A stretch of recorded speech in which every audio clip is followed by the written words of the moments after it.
Selamat datang di Alur Donghua.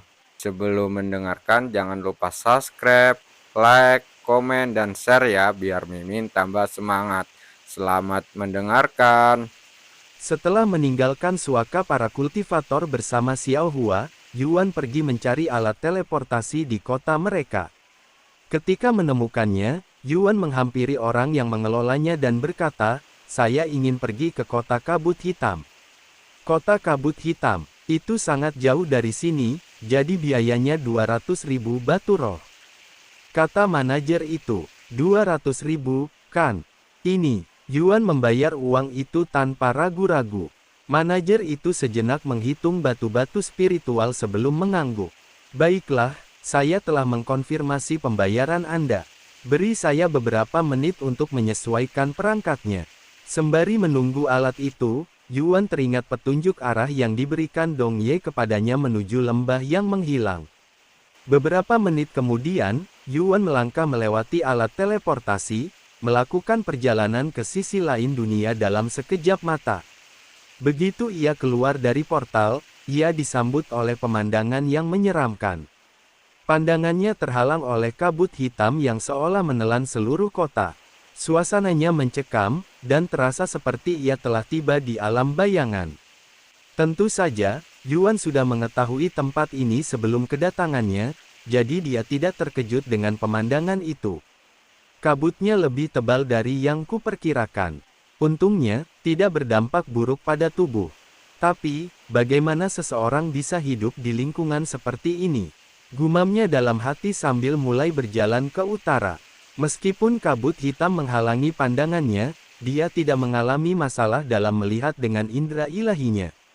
Ketika dia menggunakan indera ilahinya untuk memeriksa sekelilingnya, dia merasakan kehadiran ratusan ribu orang di dalam kota. Sungguh mengejutkan, jumlah penduduknya lebih banyak dari yang dia perkirakan. Karena lingkungannya, biaya hidup di dalam kota sangat rendah, menjadikannya tempat tinggal yang ideal bagi mereka yang tidak punya uang. Dan karena kabut hitam hanya tidak enak dipandang dan agak merepotkan, banyak orang memilih untuk tinggal di sini meskipun suasananya mengerikan. Adapun kabut hitam, asalnya dari lembah menghilang. Mengingat letak kota kabut hitam yang sangat dekat dengan lembah menghilang, hal itu merupakan ketidaknyamanan yang tak terhindarkan. Setelah meninggalkan kota, Yuan terbang tinggi ke langit, ke tempat yang tak dapat dijangkau kabut, dan dia terus bergerak ke utara. Saat ia mendekati lembah yang menghilang, kabut hitam semakin menebal dan naik lebih tinggi ke udara. Perlahan-lahan, kabut itu mulai mengeluarkan bau debu yang samar dan tidak menyenangkan. Yuan bereaksi dengan menyelimuti tubuhnya dengan lapisan tipis energi spiritual, memisahkan dirinya dari bau tersebut. Beberapa hari kemudian, Yuan berhenti bergerak ketika dia melihat ribuan tanda di kejauhan. Lembah menghilang di depan. Jauhi, berbalik, berbalik, berbalik. Hanya kematian yang menanti mereka yang mengabaikan peringatan. Bahaya, bahaya, bahaya. Ribuan rambu semacam itu ditempatkan di depan lembah menghilang, membentang bermil-mil dan membentuk penghalang aneh yang tidak bisa diabaikan. Seandainya Yuan menemukan tempat ini secara tidak sengaja dan melihat tanda-tanda ini, dia pasti akan berbalik tanpa ragu-ragu. Sayangnya, dia datang ke sini dengan tujuan yang sangat spesifik. Dan tujuan itu hanya dapat dicapai jika dia memasuki lembah menghilang. Setelah menarik napas dalam-dalam dan mempersiapkan diri secara mental, Yuan terbang melewati rambu-rambu dan memasuki lembah menghilang yang terletak beberapa mil di depan. Begitu Yuan melewati batas pepohonan yang berada di wilayah lembah menghilang, dia merasakan perubahan halus di atmosfer, hampir seperti dia telah menembus dinding tak terlihat. Dia berbalik dan mendapati bahwa deretan pepohonan yang baru saja dilaluinya telah lenyap sepenuhnya, digantikan oleh hamparan kosong yang membentang bermil-mil jauhnya. Jadi ini ilusi yang Dong Ye sebutkan, ya, gumamnya pelan. Yuan tidak berlama-lama dan terus bergerak maju. Sayangnya, tidak ada peta lembah menghilang, jadi dia hanya bisa berkeliaran tanpa tujuan. Sampai dia menemukan sesuatu yang bisa dikenali. seperti pedang raksasa yang telah diperingatkan Dong Ye kepadanya. Namun, dia tidak bisa bepergian terlalu cepat atau gegabah, mengingat banyaknya binatang buas yang berkeliaran di lembah menghilang, yang banyak di antaranya mampu menyaingi kultivator abadi sekalipun. Xiao Hua meninggalkan dantiannya tak lama setelah mereka memasuki lembah menghilang, menemaninya di sisinya untuk memastikan bahwa dia tidak akan merasa sendirian di tanah berbahaya ini. Beberapa jam setelah memulai perjalanan, mereka bertemu dengan makhluk ajaib pertama mereka. Hati-hati, ada binatang buas yang tersembunyi di dalam kabut sekitar 1 mil jauhnya, kata Yuan lantang. Binatang buas ini menyerupai katak raksasa. Kulitnya berwarna ungu dengan duri hitam besar di punggungnya, hampir seperti landak. Pencerahan roh, Yuan dapat mengetahui tingkat kultivasinya hanya dengan sekali lihat. Itu adalah katak ungu agung, kakak Yuan. Duri-duri di punggungnya dilapisi racun mematikan yang dapat membunuh seorang di ranah prajurit ilahi dalam hitungan detik.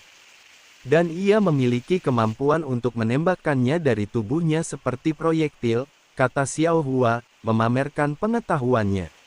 Yuan mengangguk. Dia memanggil Empyrean Overlord dan melemparkannya ke arah katak ungu besar, membunuhnya dalam satu serangan.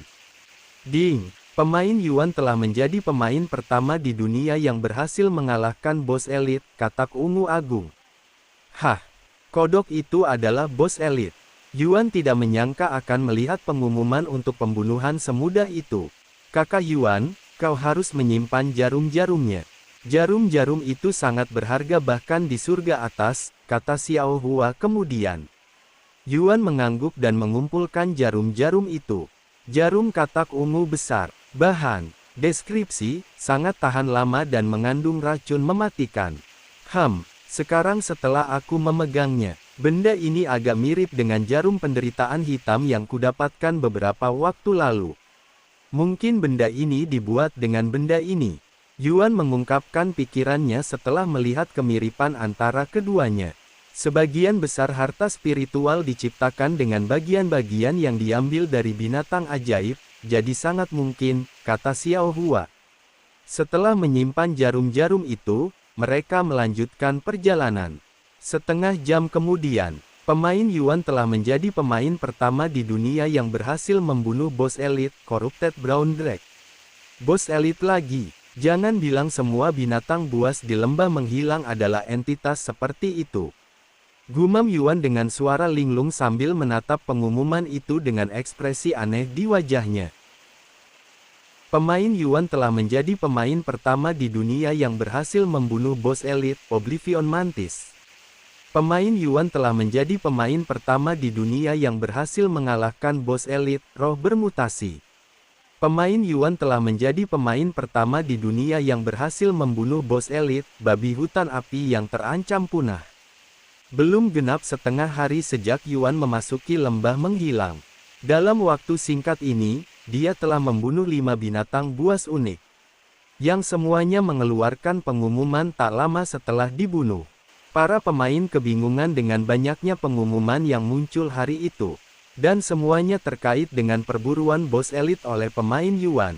Melihat betapa banyaknya elit bos unik yang diburu begitu cepat, mereka bertanya-tanya apakah Yuan telah menemukan ruang bawah tanah tersembunyi yang dipenuhi dengan bos-bos tersebut. Namun, meskipun mereka mengetahui lokasinya dan ingin mengikutinya, tak satu pun dari para pemain ini cukup gila untuk memasuki surga keempat. Meskipun beberapa ribu pemain telah memasuki surga keempat, sebagian besar dari mereka adalah pengintai yang disewa oleh orang lain untuk mengumpulkan informasi tentang alam tersebut. Pemain Yuan telah menjadi pemain pertama di dunia yang berhasil membunuh bos elit, rubah ekor hijau. Lagi, berapa banyak pengumuman lagi yang harus kita lihat sebelum ini berhenti? Para pemain sudah mulai muak dengan spam tersebut. Tanpa mereka sadari, ini baru permulaan. Beberapa hari berikutnya berlalu dengan cepat sementara Yuan terus menjelajahi lembah menghilang bersama Xiao Hua. Selama waktu ini, dia bertemu banyak binatang buas dari tingkat penguasa roh hingga Grandmaster ilahi. Dia membunuh semuanya kecuali satu. Seekor kadal hitam bermata merah yang memiliki tingkat kultivasi yang bahkan dia sendiri tidak bisa pahami. Kadal ini memiliki tinggi 20 meter dan panjangnya setara dengan 3 bas sekolah. Xiao Hua mengenalinya sebagai Raja Kadal Tirani. Seekor binatang buas yang sangat agresif dan ganas, yang dapat menyemburkan racun yang dapat melelehkan tulang dan menghancurkan gunung dengan ayunan ekornya. Yuan mengira dia akan berhenti menemukan begitu banyak binatang buas unik sekarang. Tetapi binatang buas baru terus bermunculan tanpa ada pengulangan. Seolah-olah lembah menghilang adalah kebun binatang yang berisi binatang buas eksotis dan kuat. Selama beberapa hari itu, nama Yuan terus-menerus muncul di langit, terkadang hingga belasan kali dalam sehari. Para pemain sudah sangat muak melihat pengumuman-pengumuman ini, sehingga mereka mulai mengabaikannya begitu saja, bertindak seolah-olah pengumuman itu tidak ada. Sayangnya, karena hal ini, beberapa pemain yang bukan Yuan, dan berhasil menerima pengumuman akan sepenuhnya diabaikan oleh sebagian besar pemain. Pemain Yuan telah menjadi pemain pertama di dunia yang berhasil mengalahkan bos elit, Vanishing Spirit. Astaga, sudah 2 minggu, dan dia masih menemukan bos elit baru untuk dibunuh. Di mana dia melakukan farming. Wang Xiuying menatap langit dengan sedikit senyum di wajahnya sambil berlatih alkimia di luar ruangan. Sementara itu, internet heboh dengan spekulasi tentang harta karun yang didapatkan Yuan setelah membunuh begitu banyak bos elit. Dia pasti sudah memiliki tumpukan harta karun sekarang. Sial, aku sangat iri. Terakhir kali aku melawan bos elit adalah 3 bulan yang lalu, dan aku bahkan tidak bisa mengalahkannya. Pada akhirnya, aku harus melarikan diri. Sayangnya, jarak antara pemain Yuan dan kita semua semakin melebar lagi. Setelah mengembara di lembah menghilang yang tampaknya tak berujung selama 3 minggu, Yuan akhirnya menemukan sebuah penanda yang dapat mengarahkannya ke alam bayangan. Di kejauhan, tampak sebuah gunung dengan bentuk yang khas, menyerupai kepala, dan ada beberapa gunung yang berjejer membentuk deretan pegunungan. Jika diperhatikan lebih dekat, akan terlihat ekspresi tertawa di tubuh gunung-gunung itu, seolah-olah sedang mengejek dunia. Pegunungan pengejek. Jika kita mengikuti arah wajah mereka, kita akan sampai di penanda berikutnya, Taman Merah Kematian, gumam Yuan keras-keras. Dia menatap Xiao Hua dan bertanya, apakah kamu perlu istirahat sejenak sebelum kita melanjutkan? Meskipun menggelengkan kepalanya, Yuan memutuskan untuk beristirahat sejenak di pegunungan Moking. Saat mereka mendekati pegunungan, Yuan tiba-tiba merasa merinding, seolah-olah instingnya memperingatkannya. Tiba-tiba, di sisi lain pegunungan, sesosok bayangan muncul dari tanah, dengan cepat melesat menuju langit. Kakak Yuan, kita harus segera pergi. Xiao Hua tiba-tiba berteriak dengan ekspresi gugup yang jarang terlihat di wajahnya. Sosok misterius ini mengambil wujud manusia, tetapi seluruh esensinya tampak terdiri dari kabut hitam yang sama yang menyelimuti seluruh lembah yang menghilang. Setelah diamati lebih dekat, orang dapat melihat kabut hitam merembes dari tubuhnya. Apapun entitas ini, tampaknya ia menjadi sumber kabut hitam tersebut. Benda apa itu sebenarnya? Tanya Yuan sambil berbalik dan terbang pergi. Aku tidak tahu, aku belum pernah melihat hal seperti itu sebelumnya, tapi instingku menyuruhku untuk menjauhinya. Kata Xiao Hua, suaranya masih sedikit bergetar. Sepertinya hewan itu merangkak keluar dari tanah. Mari kita tunggu sampai binatang itu pergi sebelum kita kembali ke sana, kata Yuan. Tidak, Xiao Hua mengangguk. Mereka menunggu beberapa hari untuk melihat apakah entitas bayangan itu akan pergi. Tetapi entitas itu hampir tidak bergerak dari posisinya. Saat menatap entitas bayangan itu dari jarak aman, Yuan merasa bahwa dia pernah melihat entitas seperti itu sebelumnya. Benar, raksasa di benua terpencil memiliki penampilan yang serupa. Apakah itu berarti entitas bayangan ini diciptakan oleh seseorang dengan tujuan untuk menjaga sesuatu? Yuan bertanya-tanya dalam hati. Tidak mungkin seseorang bisa menciptakan monster ini. Bahkan jika mereka melakukannya, mengapa mereka meninggalkannya di sini? Akhirnya, entitas bayangan itu meninggalkan pegunungan ejekan. Memungkinkan Yuan dan Xiao Hua untuk mendekati tempat itu sekali lagi. Meskipun mereka bisa pergi kapan saja, Yuan ingin melihat apakah entitas bayangan itu meninggalkan sesuatu di sana. Setelah tiba di pegunungan Moking, Yuan mendekati area tempat entitas tak dikenal itu berkeliaran. Untuk melihat apakah entitas itu meninggalkan petunjuk tentang identitasnya. Meskipun dia tidak terlalu tertarik pada entitas itu sendiri, dia memiliki perasaan aneh ketika melihatnya, hampir seolah-olah dia terhubung dengannya dalam beberapa hal. Namun, dia tidak menemukan petunjuk apapun, bahkan jejak kaki pun tidak ada, yang aneh mengingat ukurannya yang besar. Tiba-tiba, sebuah suara bergema di dalam kepalanya, "Tuanku, saya, hamba setia Anda, Dong Ye, telah tiba di surga keempat. Apakah kau bisa mendengarku dari tempatmu?" Yuan berbicara dengan lantang. "Ya, saya bisa mendengar Anda dengan jelas. Apakah Anda juga tahu lokasi saya?" "Ya, aku dapat merasakan kehadiranmu di dalam lembah menghilang. Namun, aku tidak dapat menentukan lokasi pastimu. Selama aku pergi, aku ingin kau menjaga teman-temanku di Suaka Kultivator." "Tentu saja. Selain itu, saya punya pertanyaan. Ada entitas besar di dalam lembah menghilang yang diselimuti kabut hitam. Kabut hitam yang sama yang menyelimuti tempat itu. Apakah Anda tahu sesuatu tentangnya?" Tanya Yuan. "Kabut hitam, maksudmu wabah hitam? Itu adalah entitas paling berbahaya kedua di lembah menghilang, tepat di belakang roh. Meskipun tampaknya tidak agresif, ia berkeliaran di lembah menghilang, membunuh semua yang disentuhnya. Rumor mengatakan bahwa wabah hitam saat ini sedang mencari sesuatu. Apakah kamu tahu apa, sesuatu ini?" Mereka yang pernah berhadapan dengan wabah hitam mengatakan telah mendengar suaranya. Dan suara itu selalu mengucapkan kata-kata yang sama, yaitu, fragmen, dan, dewa luar. Fragmen, dewa luar. Yuan mengulangi kedua kata itu dengan suara rendah untuk melihat apakah itu akan memicu ingatan apapun, tetapi sayangnya, tidak ada yang muncul. "Mengapa Anda bertanya, Tuanku? Apakah Anda mengenali wabah hitam?" Dong Ye tiba-tiba bertanya. "Tidak, tapi saya merasakan adanya hubungan yang samar dengannya. Ada keterkaitan, ya, sekalipun samar, Baginda tidak boleh mengabaikannya. Karena ini mungkin ada hubungannya dengan inkarnasi Baginda sebelumnya." Yuan mengangguk. "Aku tahu, tapi tidak ada petunjuk, dan aku tidak ingin mempertaruhkan nyawaku untuk mencari tahu. Aku akan lihat apa yang terjadi setelah aku mengunjungi alam bayangan." Percakapan mereka berakhir di situ dan Yuan melanjutkan perjalanannya di dalam lembah yang menghilang. "Xiao Hua, apakah kata-kata, fragmen, dan dewa luar memiliki arti bagimu?" Tanya Yuan padanya saat mereka menuju Taman Kematian Merah. Xiao Hua memejamkan matanya untuk berpikir serius.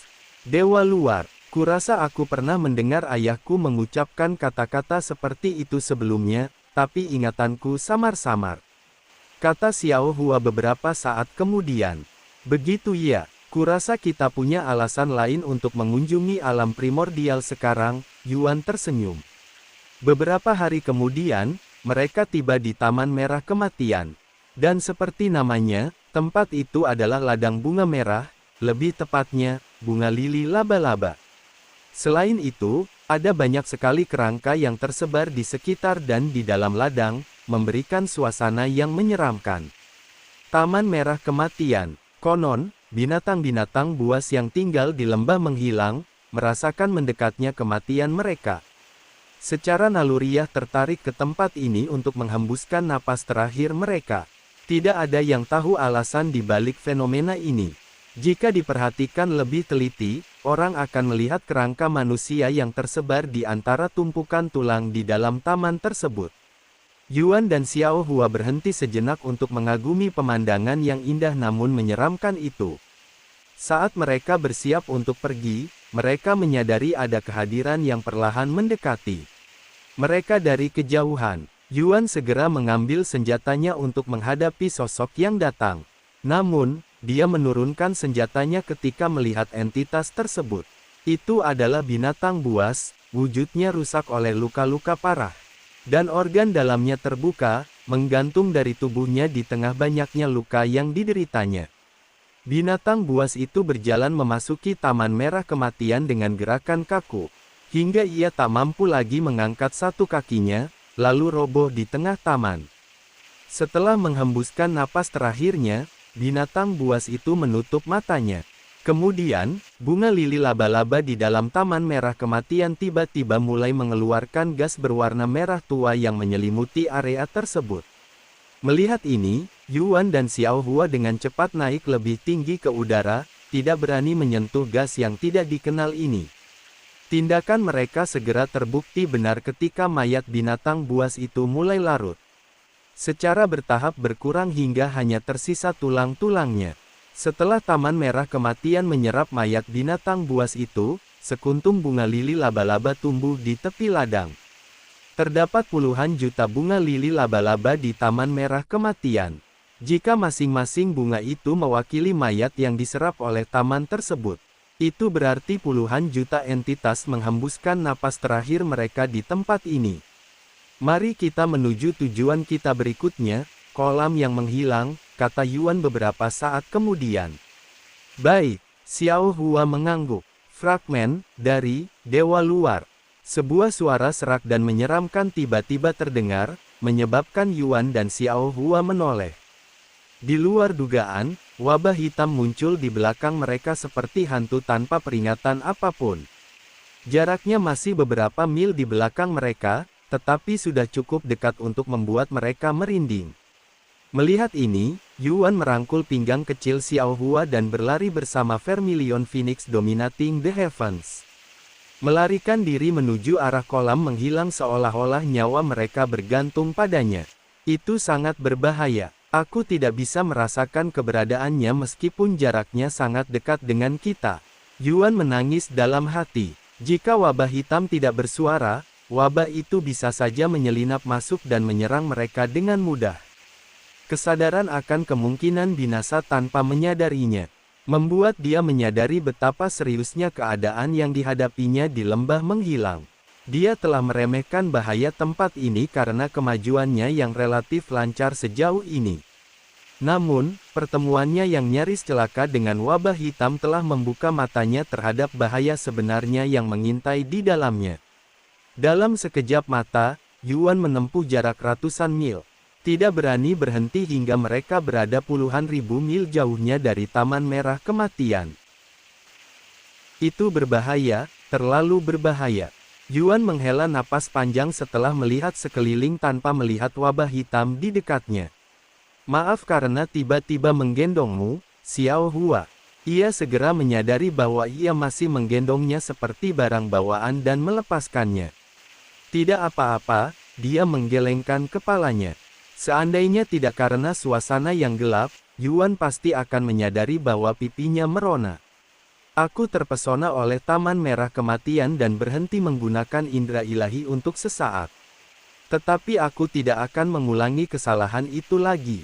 Xiao Hia kemudian berkata, ini bukan salah kakak Yuan. Aku juga tidak menyadarinya sampai hampir terlambat. Dia mengangguk, baiklah kalau begitu. Aku memastikan untuk melarikan diri ke arah kolam menghilang, tapi aku tidak tahu apakah aku melewatinya.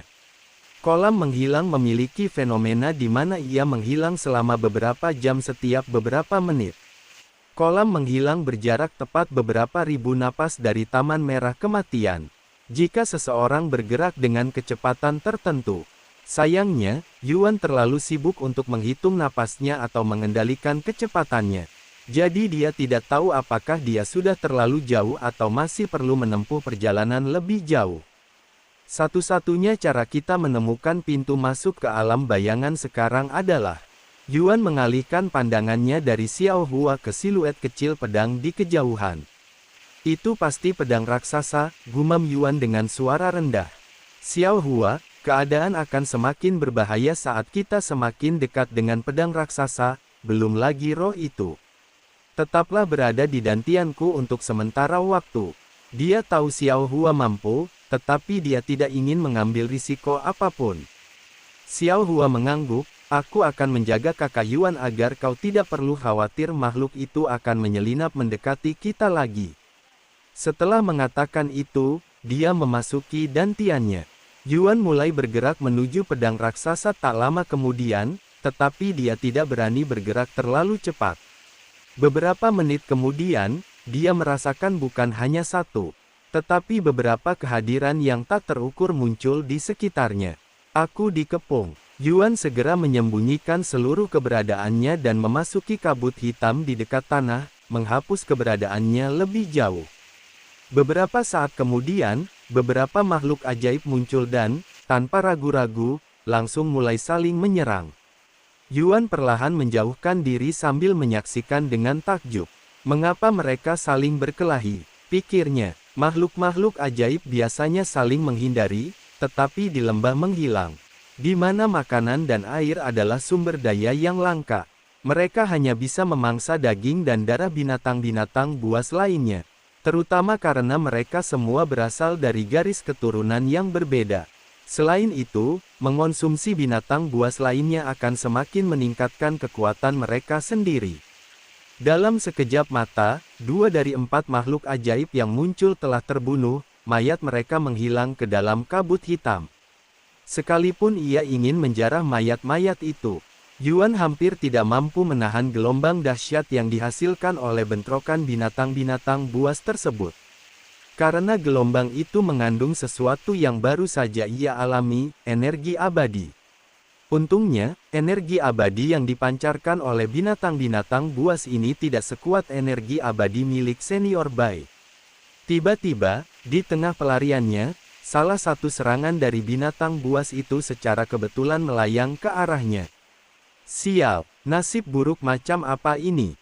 Yuan tiba-tiba teringat kutukan kemalangan besar yang datang bersamaan dengan kutukan Kaisar Langit yang sangat mengurangi keberuntungannya. Itu bukanlah serangan yang bisa dihindari Yuan, jadi dia hanya bisa memblokirnya meskipun itu akan mengungkap keberadaannya. Dia mengumpulkan energi spiritual sebanyak mungkin dalam waktu singkat dan melepaskannya saat serangan datang. Benturan itu menciptakan riak kuat yang menyapu kabut hitam di sekitar mereka. Menampakkan sosok Yuan kepada para binatang buas, yang langsung berhenti bertarung untuk melihat pendatang baru itu. Di mata binatang buas, rasa daging dan darah manusia jauh lebih unggul daripada rasa daging dan darah binatang buas.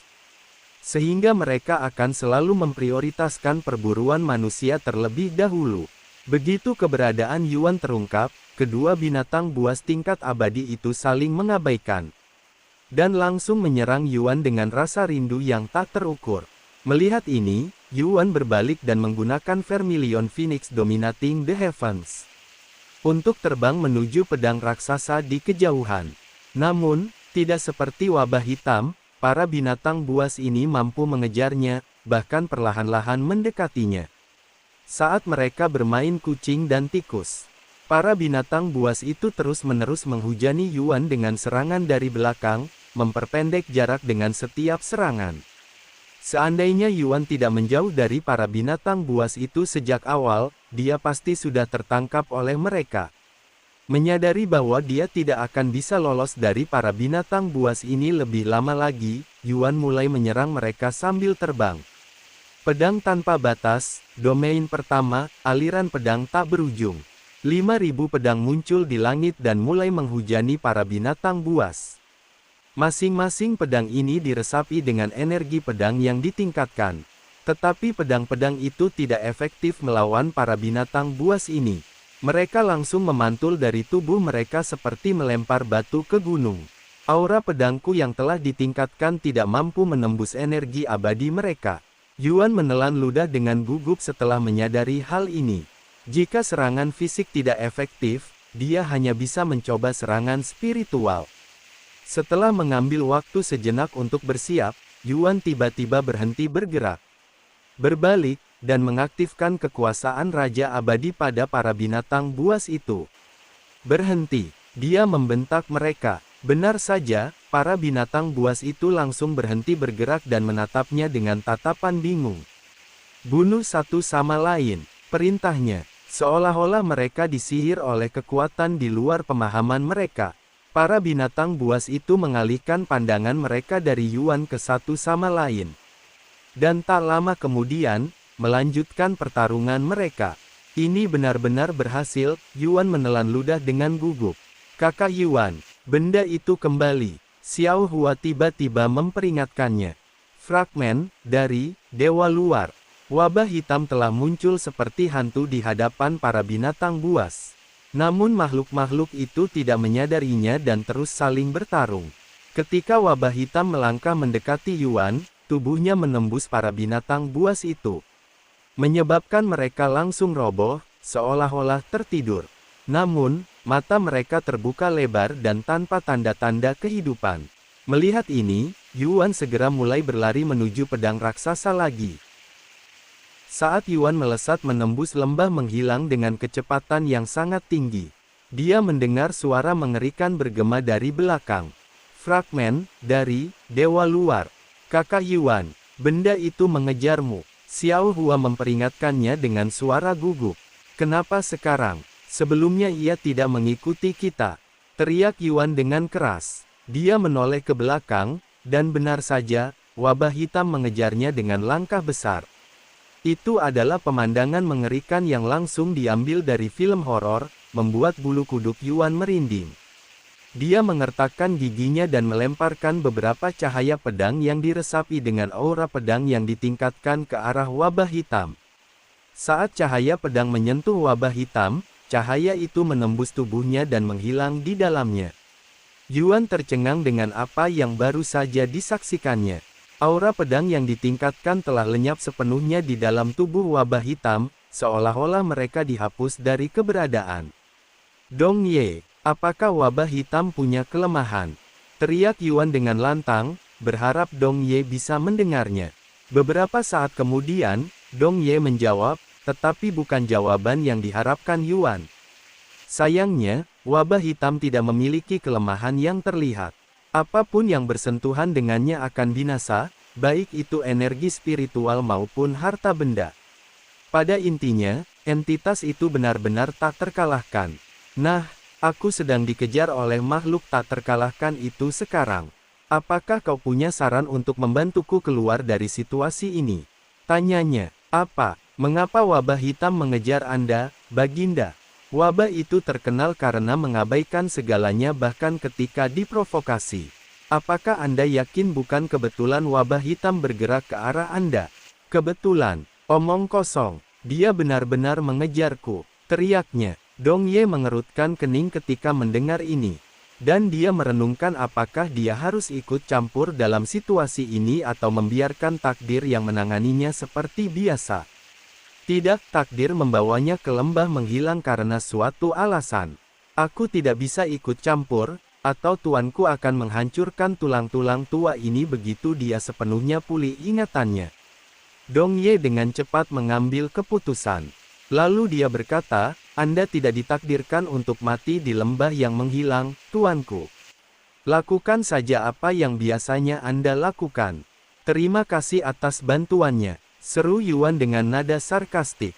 Dia terus melayang menuju pedang raksasa selama beberapa hari berikutnya. Mengabaikan semua binatang buas yang ditemuinya, bahkan yang menyerangnya. Lagi pula, bahkan jika dia tidak mengangkat tangan, wabah hitam yang mengejarnya akan membunuh mereka hanya dengan sentuhan sederhana. Selama beberapa hari itu, Yuan menganalisis wabah hitam saat ia melarikan diri darinya.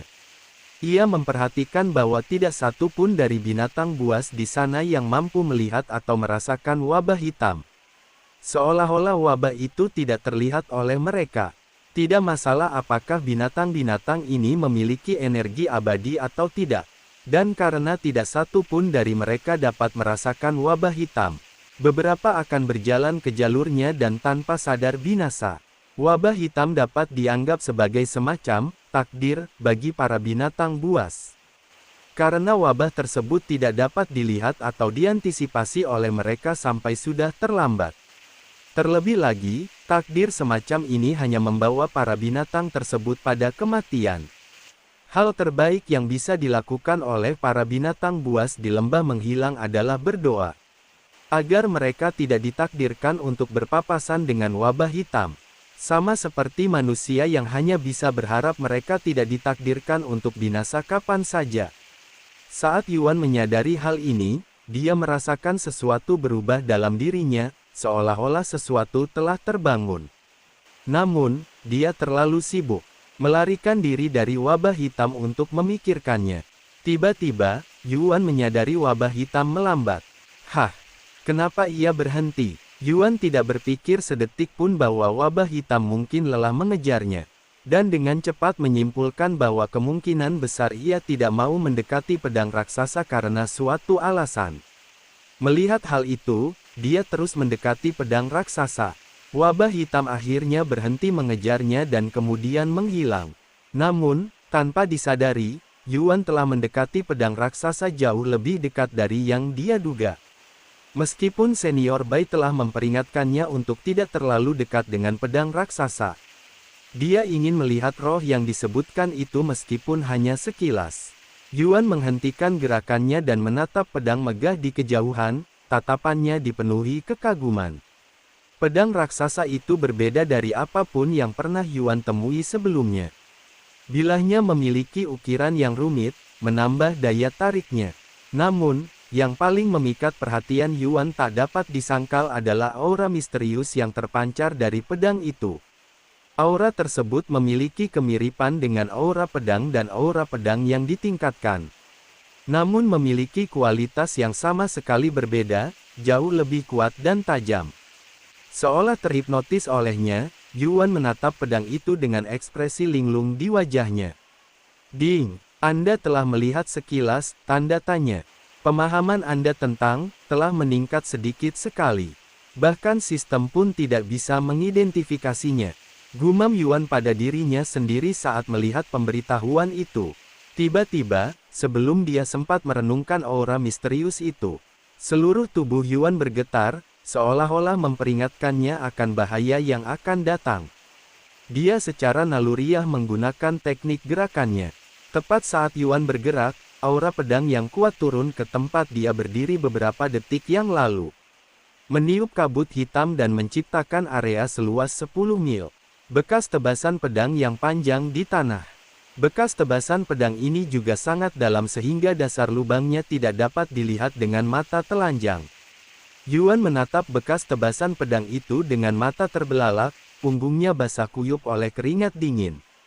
Sial, bahkan kemampuan regenerasiku pun tak akan mampu menyelamatkanku. Jika aku terkena serangan yang begitu dahsyat, teriaknya dalam hati. Kakak Yuan, lihat ujung pedangnya, seru Xiao Hua tiba-tiba. Yuan mengangkat pandangannya ke puncak pedang raksasa, di mana sebuah siluet yang beberapa saat sebelumnya tidak ada di sana, diam-diam mengamatinya. Roh itu, Yuan langsung mengenali identitas siluet ini meskipun dia tidak bisa melihat wujudnya. Seperti yang telah disebutkan oleh Senior Bai, roh itu mengambil wujud manusia. Meskipun jarak memisahkan mereka, Yuan dapat melihat bahwa roh itu menyerupai sosok wanita ramping. Rambut panjangnya dibelai oleh angin lembut dan menakutkan.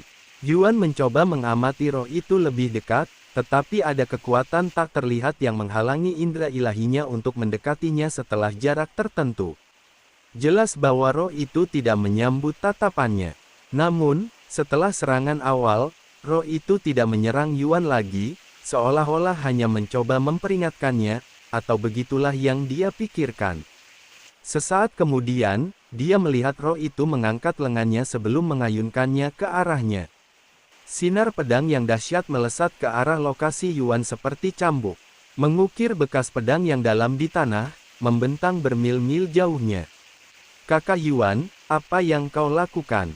Kita harus segera keluar dari sini. Itu bukan lawan yang bisa kau lawan. Seru Xiao Hua dengan suara ketakutan.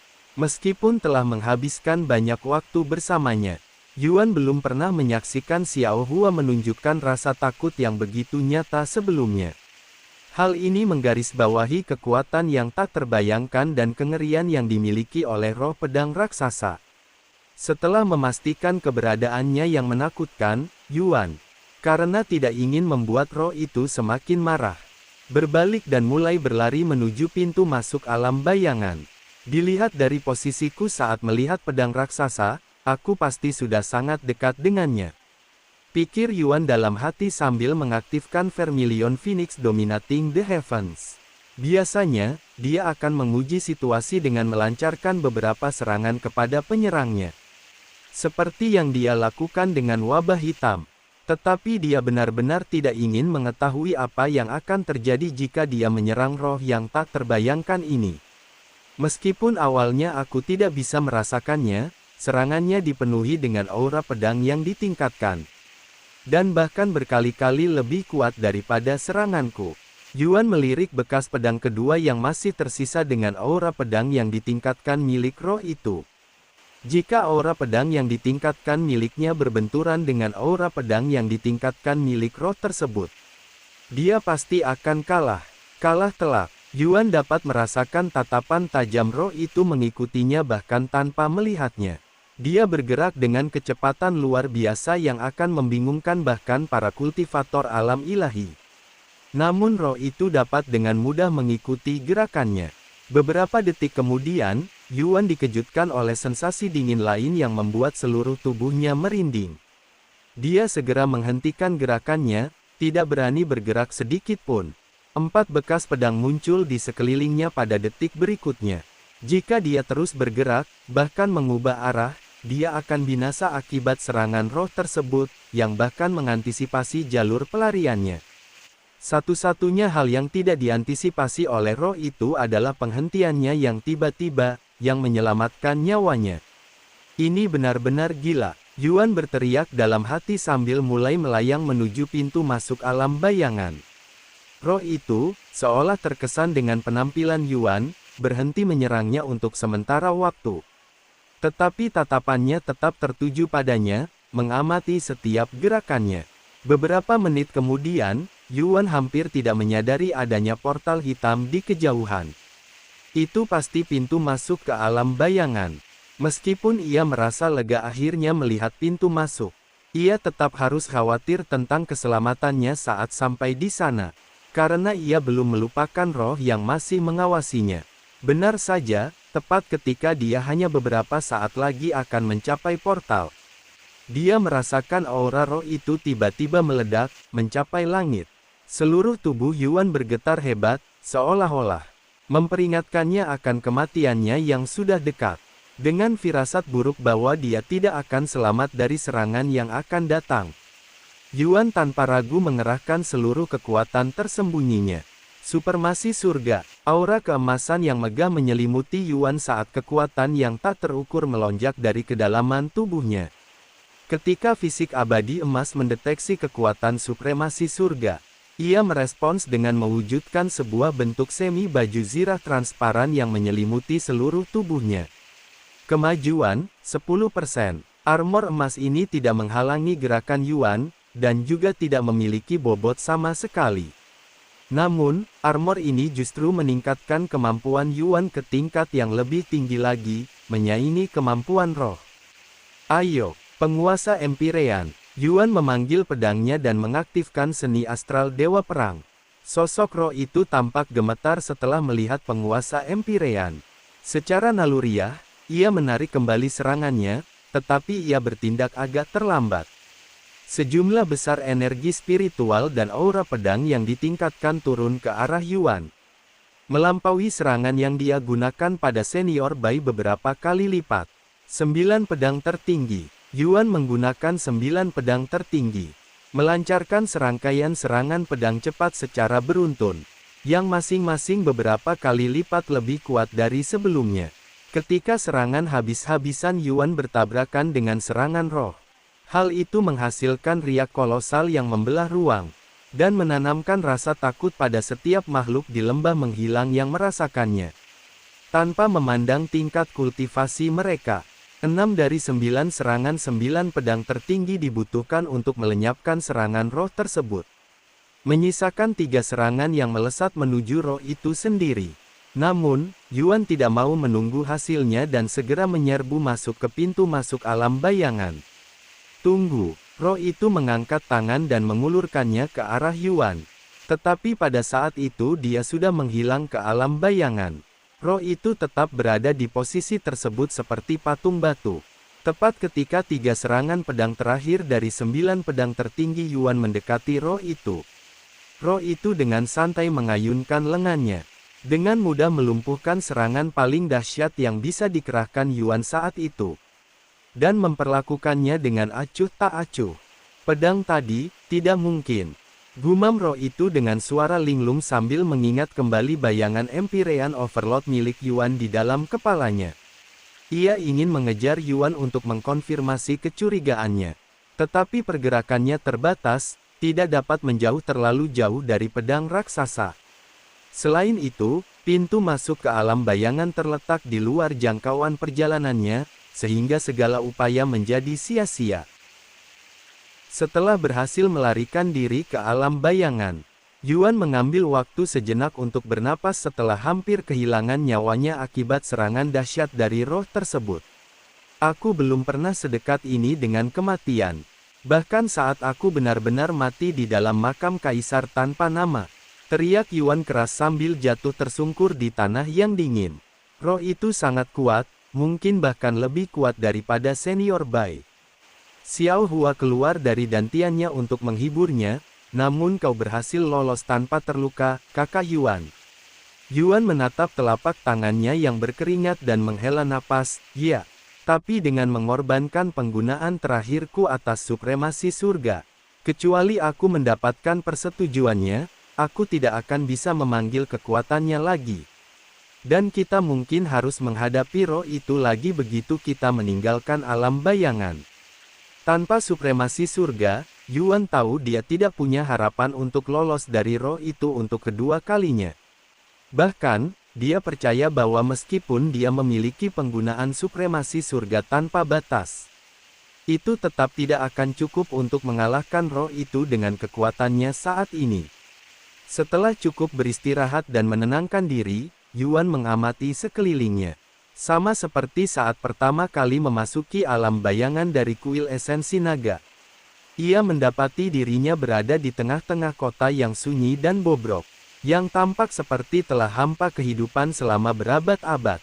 Namun, tidak ada ujian yang harus dia ikuti. Apakah tempat ini terletak di dimensi yang sama dengan alam bayangan kuil esensi naga?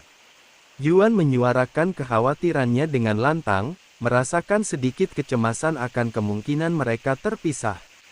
Karena itu berarti dia tidak akan bisa mencari para kultivator di alam kenaikan dewa yang pernah dia temui sebelumnya di alam bayangan ini.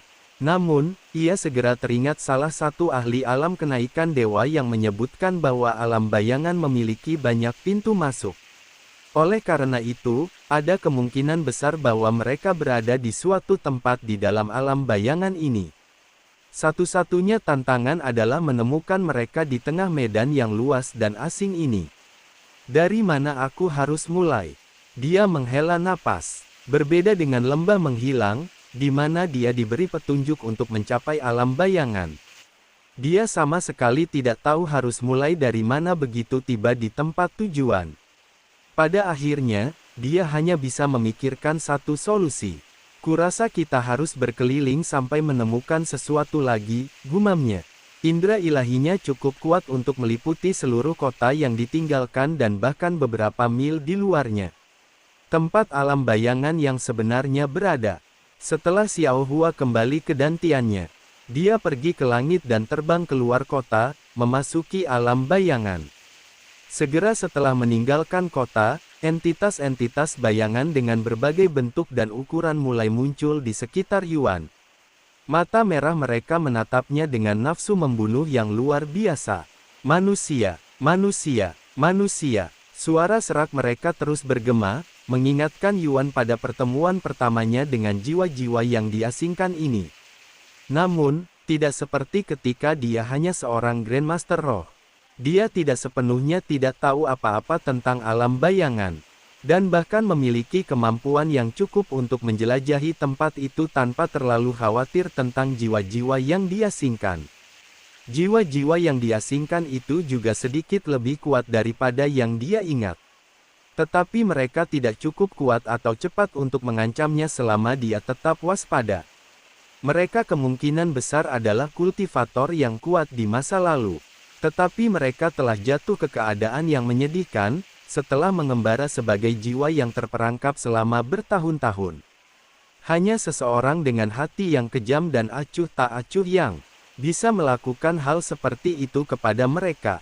Xiao Hua mengungkapkan perasaannya, menyatakan simpati kepada jiwa-jiwa yang diasingkan ini, dan mencatat kemiripan penderitaan mereka dengan penderitaan para pengasingan di alam primordial. Mirip dengan jiwa-jiwa yang diasingkan ini, para pengasingan sendiri terperangkap di alam primordial oleh Kaisar Surgawi. Namun, setidaknya para pengasingan mempertahankan tubuh fisik mereka, dan memiliki secercah harapan untuk kebebasan akhirnya melalui warisan surga tertinggi. Sementara itu, jiwa-jiwa yang diasingkan ditinggalkan dan dibiarkan merana di alam yang gelap dan sunyi ini. Meskipun mereka mungkin menyimpan secercah harapan, bahwa seseorang seperti Yuan mungkin muncul untuk menyelamatkan mereka dari alam bayangan. Kejadian seperti itu lebih kecil kemungkinannya terjadi daripada seorang pengasingan menyelesaikan warisan surga tertinggi. Karena bahkan kultivator abadi pun tidak berani memasuki wilayah terlarang ini. Saat Yuan semakin ke dalam ke alam bayangan, jiwa-jiwa yang diasingkan menjadi semakin kuat. Nafsu membunuh mereka terhadapnya semakin meningkat setiap saat. Senior Bai memperingatkan saya untuk tidak menyerang mereka karena itu akan semakin membuat mereka marah. Tetapi mereka akhirnya akan mengalahkan saya jika terus begini. Yuan menghela napas dalam hati sambil mempertimbangkan untuk menggunakan tatapan naga pada jiwa-jiwa yang diasingkan ini. Pada akhirnya, dia memutuskan untuk menakut-nakuti mereka sedikit tanpa benar-benar menyakiti mereka. Dia mengaktifkan tatapan naga tanpa mengarahkannya ke salah satu jiwa yang diasingkan, melainkan menggunakannya sebagai peringatan bagi mereka. Pergi sana kalau kau tak ingin jiwamu binasa. Yuan mengeluarkan raungan yang menggema, suaranya diperkuat oleh kekuatan jiwa. Ketika jiwa-jiwa yang diasingkan menyadari kekuatan jiwa Yuan yang dahsyat, mereka tiba-tiba menghentikan pengejaran mereka dan bahkan melarikan diri seolah-olah nyawa mereka dipertaruhkan. Meskipun mereka mungkin tidak memiliki kecerdasan untuk memahaminya, naluri mereka, yang biasa melalui pengalaman hidup mereka, dapat merasakan malapetaka yang akan datang dan secara naluriah menjauhinya. Itu berhasil lebih baik dari yang kuperkirakan, pikir Yuan dalam hati sambil terus mengembara di alam bayangan tanpa melihat satu pun jiwa yang diasingkan. Namun, bukan berarti jiwa-jiwa yang diasingkan itu lenyap sepenuhnya.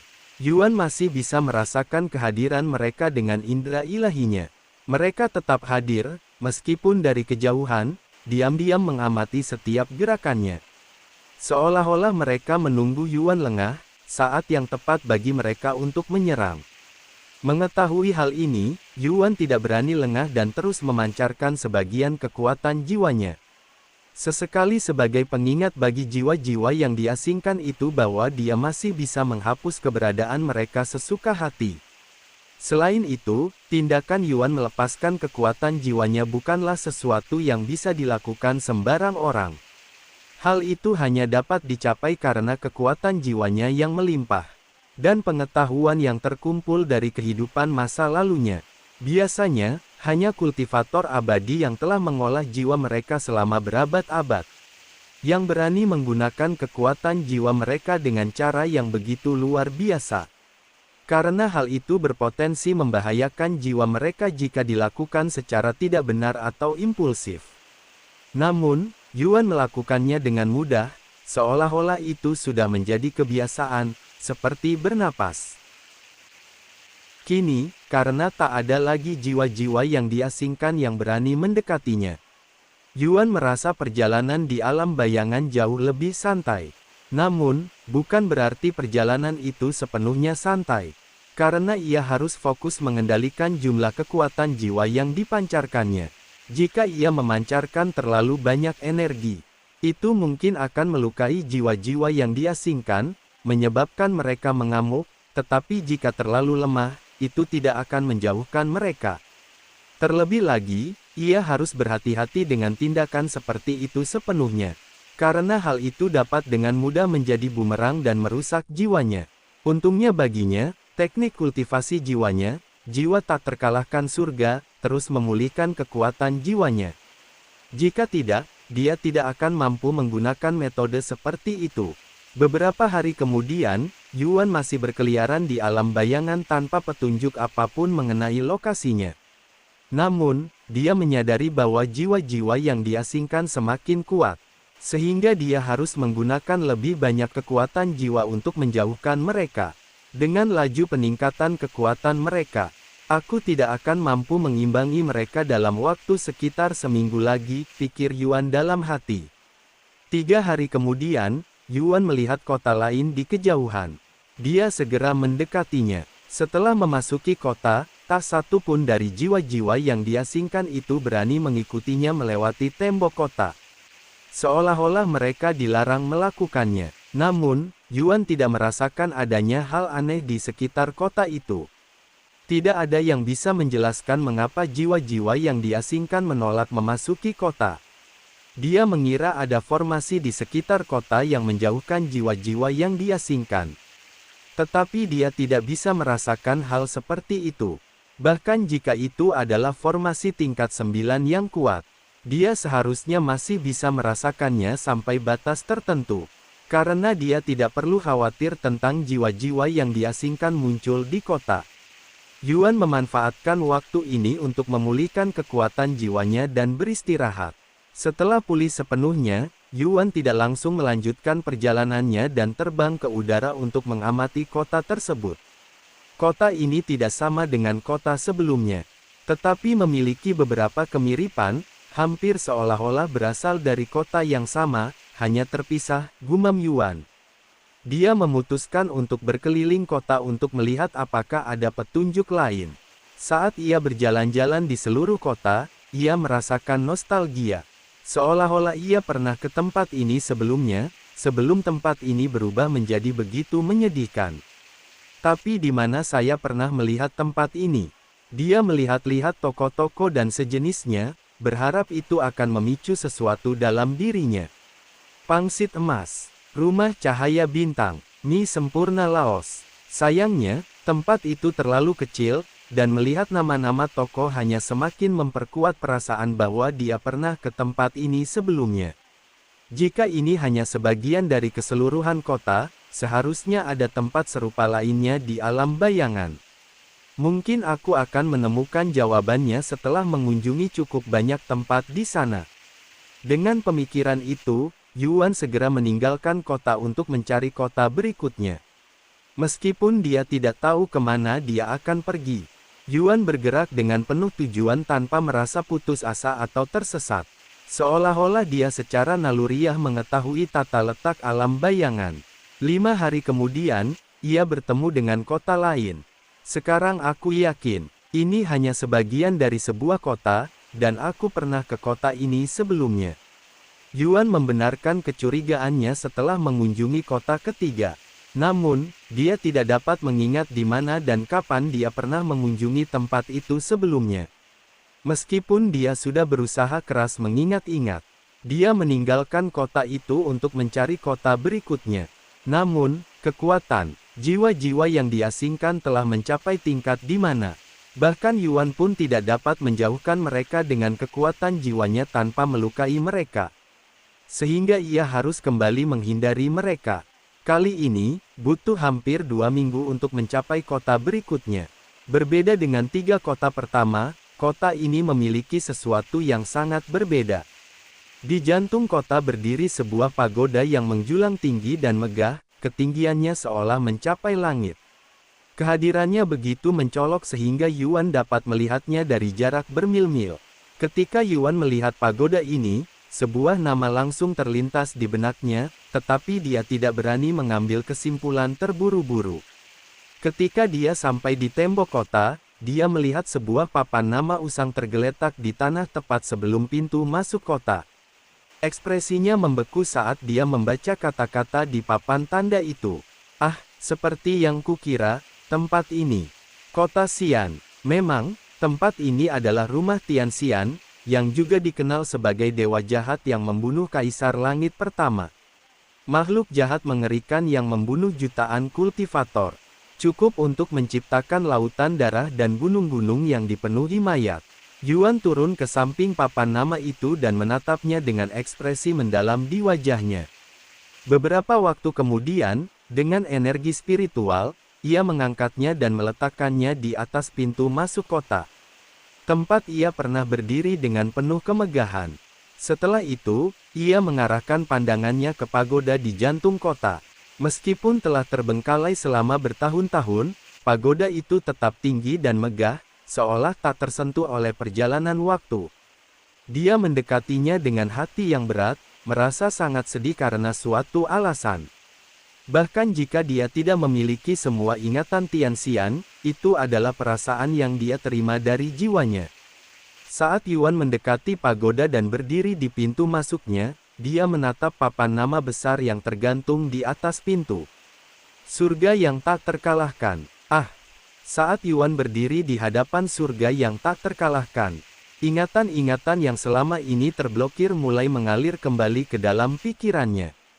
Tuan Kota, apa pendapat Anda tentang nama surga tak terkalahkan?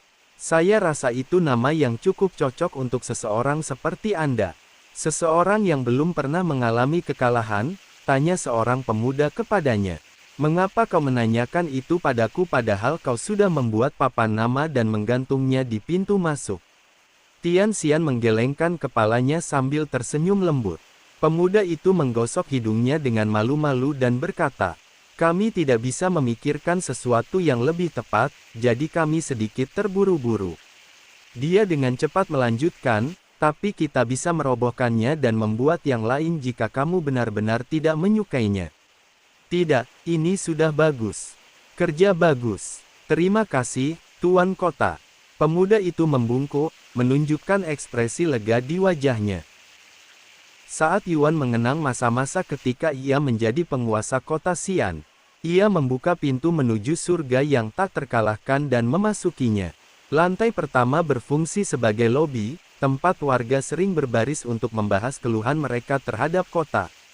Di antara hal-hal lainnya, selama masa jabatannya sebagai penguasa kota, Tian Xian akan meminta saran dari warga untuk meningkatkan gaya hidup kota. Nama saya tinggal di. Saya di sini hari ini karena saya punya masalah dengan tetangga saya. Saya memiliki bisnis di. Saya di sini untuk melihat apakah saya dapat menunda pembayaran pajak saya bulan ini karena warga mengunjungi Tian Xian untuk berbagai alasan, bahkan masalah kecil yang sama sekali tidak berhubungan dengan kota. Biasanya, permintaan seperti itu hanya akan dianggap sebagai buang-buang waktu dan langsung ditolak. Tetapi Tian Xian mendengarkan semua orang, terlepas dari betapa tidak pentingnya hal itu. Karena itu, ia dipercaya oleh semua warga, serta sangat dihormati oleh mereka. Bahkan sampai pada titik di mana beberapa orang mengklaim bahwa warga lebih mempercayai penguasa kota mereka daripada keluarga mereka sendiri. Lantai 2 dan 3 berfungsi sebagai ruang tunggu bagi para warga tersebut. Mulai dari lantai 4 ke atas, Tian Xian menggunakan ruang tersebut sebagai ruang latihan dan tempat tinggal bagi para prajuritnya. Surga tak terkalahkan dibuat menggunakan material berharga yang mampu menahan pukulan bahkan dari kultivator abadi. Dan setiap lantainya dapat dengan mudah menampung beberapa orang. Meskipun menjulang tinggi, Tian Xian menganggapnya sebagai kemewahan yang tidak perlu pemborosan sumber daya. Namun, para pembangun bertekad untuk menciptakan struktur yang sesuai dengan statusnya. Menghasilkan pagoda megah yang dapat menampung ribuan orang meskipun awalnya dirancang untuk satu orang penghuni. Selamat pagi, Tuan Kota. Tuan Kota, apakah Anda punya waktu sebentar? Saya ingin menguji teknik baru yang baru saja saya ciptakan pada Anda. Semua orang di kota Xian sangat mencintai dan menghormati Tian Xian. Dia telah mengubah sebuah desa terpencil yang sederhana, yang tidak memiliki sumber daya berarti, menjadi kota yang tangguh dan kaya raya yang memiliki kekuatan militer sendiri. Bahkan melampaui banyak kota besar di wilayah tersebut. Tian Xian sendiri adalah seorang pendekar tangguh. Terkenal luas sebagai seorang jenius tak terkalahkan yang mampu mengalahkan lawan-lawan yang berada satu alam di atas tingkat kultivasinya. Dikenal juga sebagai dewa perang, kehadirannya saja sudah menanamkan rasa aman di antara warga. Memberi mereka tidur nyenyak tanpa kekhawatiran, seperti bayi yang baru lahir. Di puncak surga yang tak terkalahkan terletak ruang kerja Tian Xian, yang memberinya tempat strategis untuk mengamati seluruh kota di bawahnya sambil duduk di kursi megah ini. Kehadirannya menyerupai seorang dewa. Setelah mencapai puncak pagoda, Yuan menyingkirkan lapisan debu tebal pada sebuah benda yang telah mengendap selama jutaan tahun. Menampakkan permukaan berkilauan dari singgasana emas di bawahnya, sebelum duduk di atasnya. Saat ia duduk di atas singgasana, semakin banyak kenangan yang mengalir ke dalam pikirannya. Tuan Kota, utusan Kaisar Langit datang untuk meminta bantuan Anda sekali lagi. Seorang prajurit mendekatinya dengan ekspresi cemas, menyampaikan kabar tersebut. Berapa kali pun dia mengirim utusannya, jawabanku akan selalu sama. Aku tidak tertarik membantunya dalam perang yang diciptakan oleh ego dan obsesinya sendiri. Aku tidak akan mengirim prajuritku ke medan perang untuk orang seperti dia. Aku akan memberitahu utusan itu, kata prajurit itu sebelum pergi. Tentu saja, prajurit itu menahan diri untuk tidak menyampaikan jawaban Tian Xian kata demi kata kepada utusan tersebut, karena menyadari bahwa hal itu dapat diartikan sebagai deklarasi perang oleh Kaisar Langit. Pada masa pemerintahan Tian Xian, Kaisar Langit memegang kekuasaan tanpa batas, mabuk oleh otoritasnya sendiri. Dia akan memonopoli semua sumber daya untuk dirinya sendiri, dan melenyapkan setiap ancaman yang dianggapnya ada, tanpa mempedulikan konsekuensi bagi dunia secara keseluruhan.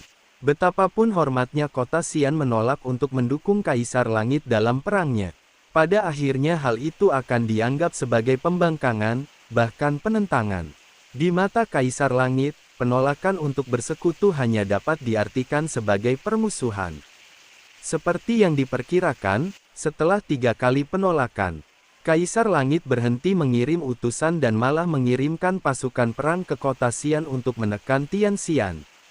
Sayangnya bagi Kaisar Langit, Tian Xian bukanlah orang yang mudah dikalahkan dan segera menyingkirkan para prajurit yang berani mengancam kotanya. Namun, terlepas dari perlawanan Tian Xian, Kaisar Langit tetap gigih, mengirimkan pasukan yang semakin besar di setiap pertemuan. Bertekad untuk menegaskan dominasinya atas kota Xian.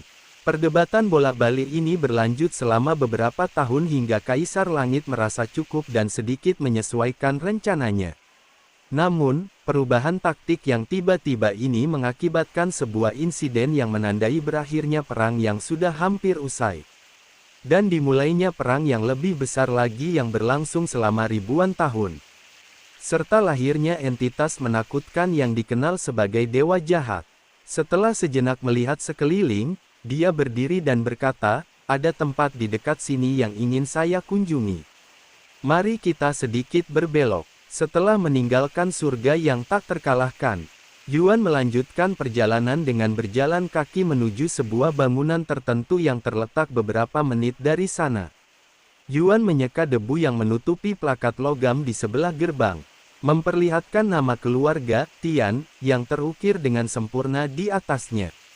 Memang, dia telah kembali ke rumah lamanya, tempat dia menjalani kehidupan sederhana bersama istri tercintanya.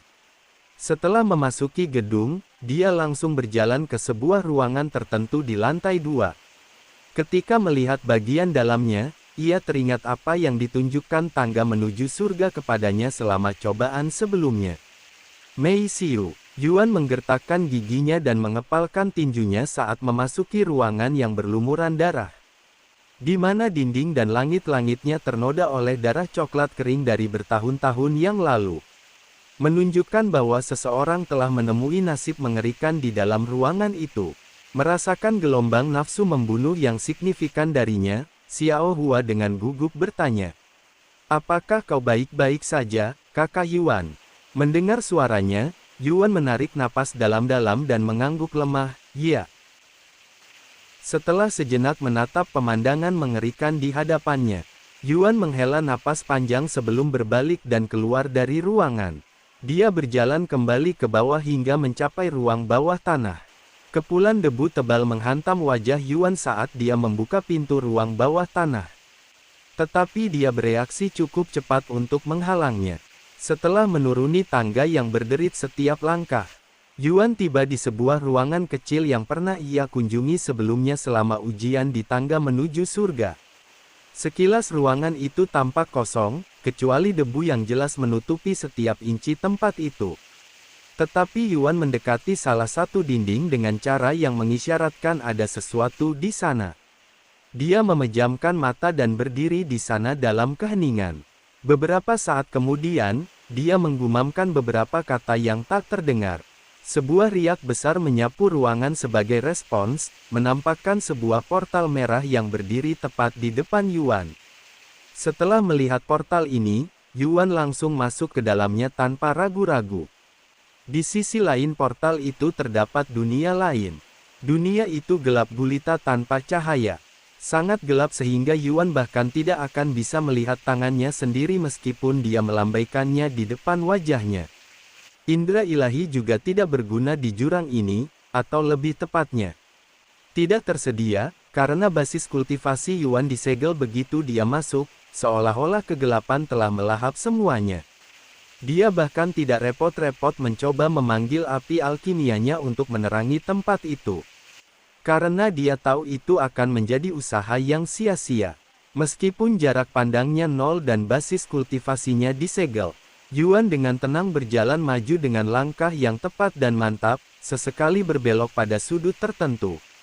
Xiao Hua cukup penasaran dengan lokasi mereka, tetapi dia tidak ingin mengganggu Yuan, yang sedang tenggelam dalam kenangannya, mengikuti jalan yang membawanya ke tujuannya. Setelah 15 menit bergerak tanpa henti, pemandangan Yuan berubah. Dari kegelapan total menjadi ruangan yang terang benderang dan ukurannya persis sama dengan ruang bawah tanahnya.